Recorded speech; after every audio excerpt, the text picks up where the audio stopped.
Hi everyone, and welcome back to our channel. For those of you who don't know me, my name is Cheryl and I am part of the Ben Frederick Realty team, Baltimore's apartment property building specialists. With me is Ben Frederick, our broker and president. Today, we will review the steps that come once you find a property you would like to own. We help you coordinate the many parts involved in getting you to close. So let's start with step 1.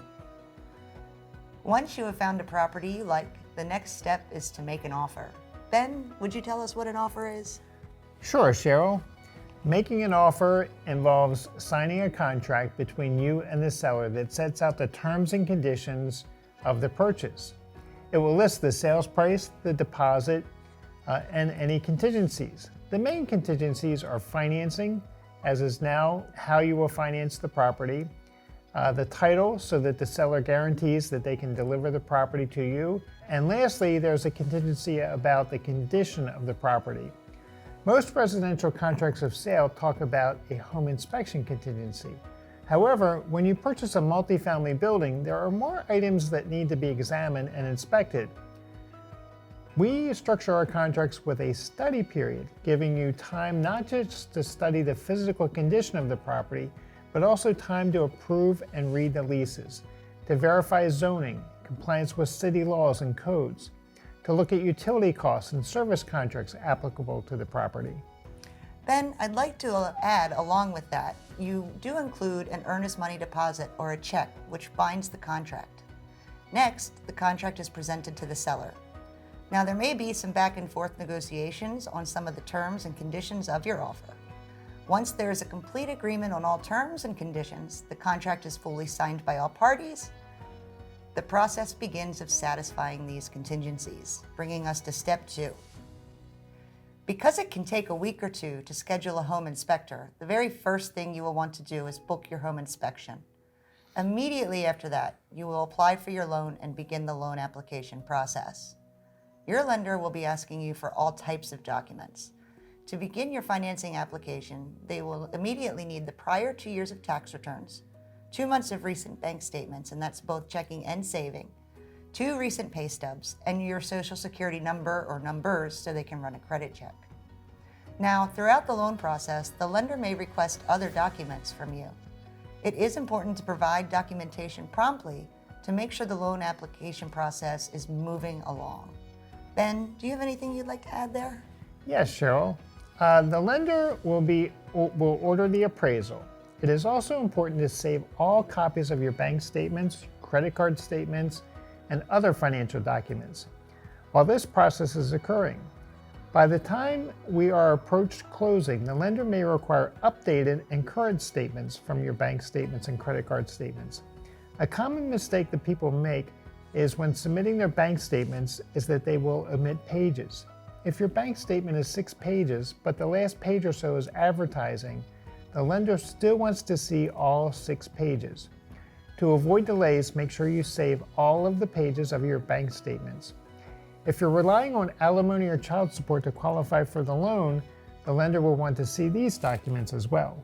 Ben, moving back to the home inspection, inspectors are going to look at major items like the roof, structure, windows, and doors.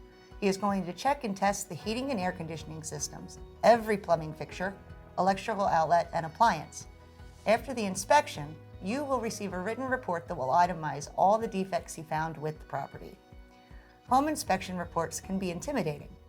I will review the report with you, and you can decide if you would like to proceed with purchasing the property as is, or if the defects are so severe, you would rather cancel the contract and get your money back. In some cases, it may be possible to have the seller address some repairs. Now, the seller can agree to make some, or all, or none of these repairs to the request, and this is a normal part of the negotiation process. Step 4, document review. Ben addressed this earlier. During your document review period, the seller will send you current leases and lead certificates for review. I can explain any terms of the lease that you may not understand, and also verify that the lead certificates are valid. Here, I will also verify zoning and make sure the property is in compliance with the law. Step 5, choose your title company. Title companies are agents of the larger title insurers and do not necessarily represent the buyer or seller. Title's job is to investigate the history of ownership and make sure that you take ownership free and clear of any issues. We always advise selecting a title company located in the same jurisdiction as your property. Yes, local title companies know the customs and nuances, and they also know the local players, so they can quickly solve any issues if they do arise. In our experience, a local title company will help you get to closing on time and with less stress. During this step, we will start shopping for your hazard insurance. See our webinar about insurance and the differences between residential insurance and investment property insurance by clicking on the Resources tab at our website. Lenders will not lend money without a bound insurance policy on the property. Some insurance brokers are actually required to visit the property in advance of closing, and insurance cannot be bound for investment properties over the phone or within an hour like some car insurance policies can be. Also, it's wise to always shop your insurance. We do recommend getting 2 or 3 quotes from reputable companies. Once we have satisfied all of the contingencies and the lender has finished their underwriting process, you and I will get word from the lender that the loan is approved and we can proceed to closing. Yay! These 3 little words are magical and celebrated in our brokerage. At closing, it's important that the security deposits plus any applicable interest are transferred to you. At Ben Frederick Realty, we prepare this list and provide it to the title company, assuring that the deposits and interest are transferred to you. In addition, we go over the rents actually collected to make sure that you are given your share of the rent for the month. Other adjustments at closing include prorating the property taxes, license fees, and other service contracts between you and the seller. Absolutely, Ben. You will need to call your utility company and transfer public service meters into your name. Also, perhaps any vacant units with electric and gas service will need to go into your name, especially in the winter. The day of settlement, you'll sign all of your loan documents and title documents. You'll be given copies of any service contracts that you inherit, as well as keys to the building, alarm codes, access codes, etc. As the buyer, the day of closing goes to you. You'll receive rent for that day, but you'll also begin paying property taxes on the property that day.